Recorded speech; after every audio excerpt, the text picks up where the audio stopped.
재미없는 얘기가 아니라 지금 여기 보는 게 본드, 그리고 옆에가 주식 마켓이에요. 본드 마켓이 정말 2배 이상이 크다는 걸 저희가 알 수 있죠. 제가 이 본드 얘기를 하는 이유는 이 전체적으로 경제, 그리고 자기가 투자한 걸 알고 싶다면 이 경기가 어떻게 돌아가는지 잘 알아야 된다라는 거죠. 지금 보시면 이게 장기 국채 20년 동안 계속해서 올라가다가 지금 절반 50% 넘게 뚝 떨어진 걸 볼 수 있어요. 이 사태가 왜 일어나냐? 지금 인플레이션 때문에 물가가 계속해서 올라가니까 정부가 빨리 불타오르는 마켓을 좀 안정을 시켜야 되겠다라고 해서 양적 긴축 정책을 통해서 물가를 잡는다라는 거죠. 양적 긴축 정책은 뭐냐면 채권을 직접 매각하는 게 아니라 만기가 도래하는 채권, 그런 것을 다시 재투자하지 않고 이게 대자대조표라고 해서 소극적으로 돈을 줄여 나간다라는 거죠. 그래서 지금 여기 오시면 2008년도에 서부 프라임 모기지 알죠? 경기 침체가 있을 때 이 경기가 정말 다 죽어가고 있었어요. 그래서 이 연준이 우리가 뭔가를 하지 않으면 다 망한다라고 해서 금리를 인상하거나 인하를 시키는 방법과 또 양적 긴축 정책 혹은 양적 완화 정책을 통해서 계속해서 마켓을 컨트롤하려는 걸 소개시켜줬죠. 그래서 계속해서 마켓을 컨트롤만 하다가 지금 약 10년 넘게 계속해서 불 마켓이 왔었어요. 크게 떨어지는 게 없이 왔었다가 지금 2019년, 2020년 코로나 바이러스가 터진 이후에 급하게 또 정부가 돈을 크게 불어넣었죠.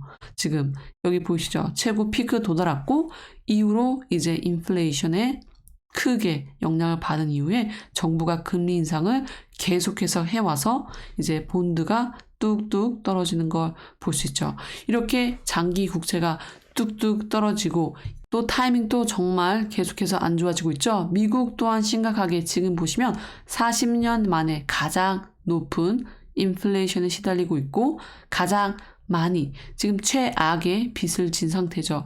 약 30트릴리언이 어마어마한 빚에 시달리면서 크게 문제가 되고 있다라는 거죠.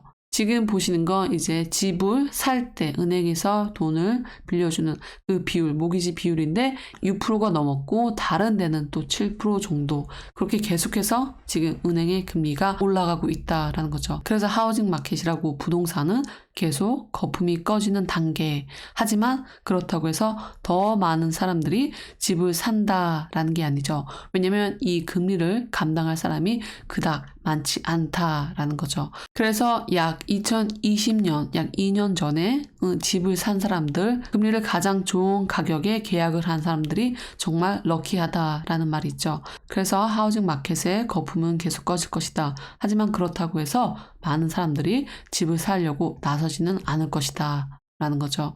그래서 오늘 같은 경우는 이게 하우징 마켓뿐만 아니라 주식도 마찬가지예요. 이 주식 마켓, 테슬라는 정말 미래로 봤을 땐 정말 우량주, 가치가 많은 그리고 미래지향적인 그런 회사인데 이 주식 마켓이 가장 큰 타격을 받고 있다라는 거죠. 그래서 지금 이 본드 마켓이 계속 약해지는데 이 주식 마켓도 더욱더 큰 타격을 받는다. 왜냐하면 많은 주식 시장이 지금은 가치로 인해서 엄청나게 많은 주식 가격이 반영이 되어 있어요. 하지만 이 거품이 다 빠진다라는 거죠. 그래서 테슬라 또한 오늘 약 최저 가격을 꽂았어요. 약 198불까지 내려갔다가 이제 마켓이 끝난 후에는 다시 208불로 올라갔지만 이제 앞으로는 11월 2일 날 이제 연준 미팅이 있는데 이 연준 미팅에 의해서 다시 한번 마켓에 큰 공포가 온다라는 거죠. 연준이 다시 한번 0.75%로 올린다면 이 주식 마켓 또 크립토 마켓 굉장한 부담감이 있을 거라고 저는 생각이 됩니다. 하지만 또 일론 머스크가 어제 자기가 발표한 거 경기 침체는 약 2024년까지 지속이 될 것이다. 2024년 약 봄까지 지속이 될 것이다. 라고 경고를 했고요.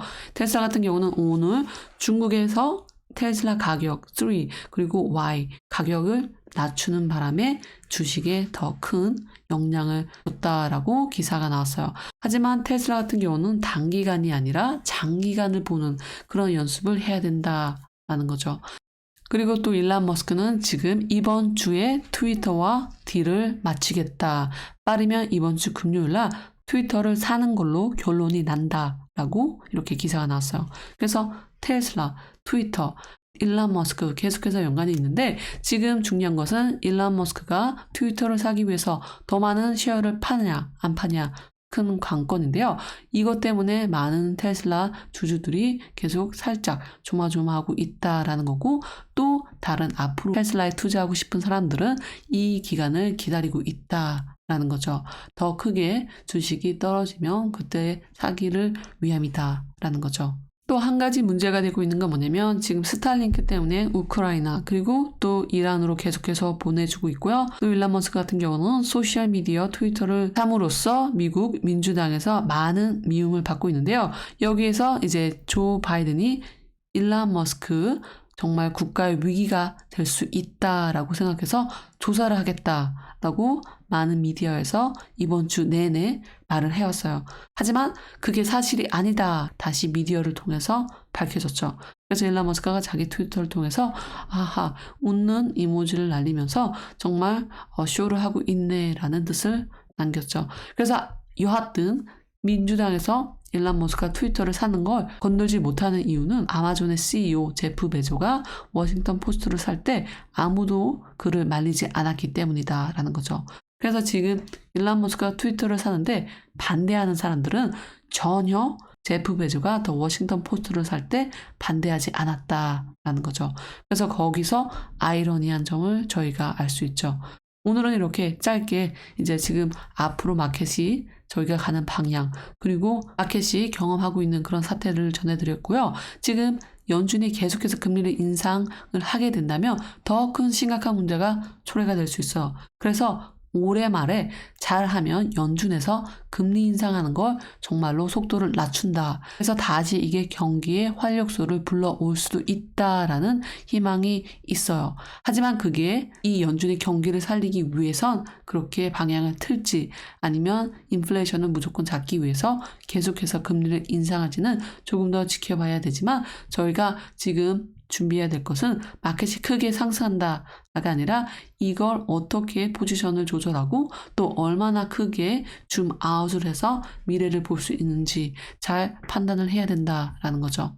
저 같은 경우는 이제 일론 머스크가 지난 5월 달에 트위터에 통해서 한 말이 있어요. 자기가 믿고 있는 주식이 계속해서 좋은 상품을 만들고 서비스 질이 떨어지지 않는다면 거기 투자를 해놓고 오래도록 놔두면 거기에 대한 보상을 받을 거다라고 했어요.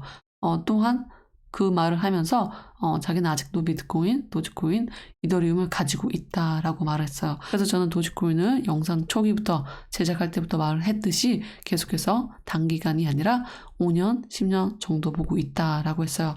쉽지는 않을 거예요. 왜냐면 이 정부와의 싸움이 될 거고 또 이 은행과의 싸움이 될 테니까요. 그래서 이건 인터넷에 큰 돌풍을 불러오는 그런 새로운 방향의 금융 시스템을 천천히 도입할 수 있는 그런 계기를 만들어 간다라고 생각이 듭니다.